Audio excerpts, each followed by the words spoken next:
नमस्कार सांग माने आज मु आसी आपण पाखक गोटे छोटा कथा कहवाई आपण मानक जदि भल लगे ताहले आपण माने ग्रहण निश्चय करेंगे। एबे पवित्र गुरुवार ओषा आरंभ होगा जाऊँगी। मार्गशीर मास तो सब स्त्री लोक मानकर प्रिय।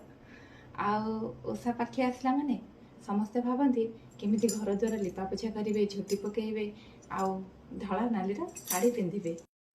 आम प्रत्येक दिन गाधे आसी ठाकुर घरे ठाकुर पूजा करि किंतु आपण जानते कि महालक्ष्मी सबुठ प्रिय हूँ रोसई घर। जदि स्त्री लोक मैंने निजर रोसई घर को सफा सुतरा न रखिए ताहले महालक्ष्मी केबे भी संतुष्ट हेबे ना। आम आमर रोसई घर को प्रत्येक दिन सफा सुतरा कर आम जेकोसी उपास भार करूँ ना कहीं प्रथम जदि आम आमर चूला पूजा करवा ताहले महालक्ष्मी आम उपर निश्चय संतुष्ट हेबे। चलतु एबे आम आमर चूला पूजा करी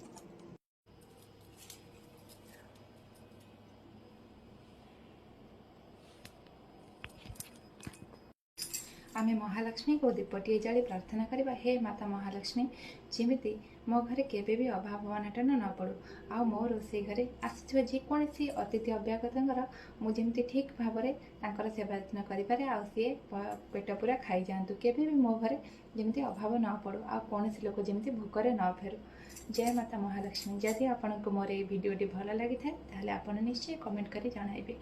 रहुछि।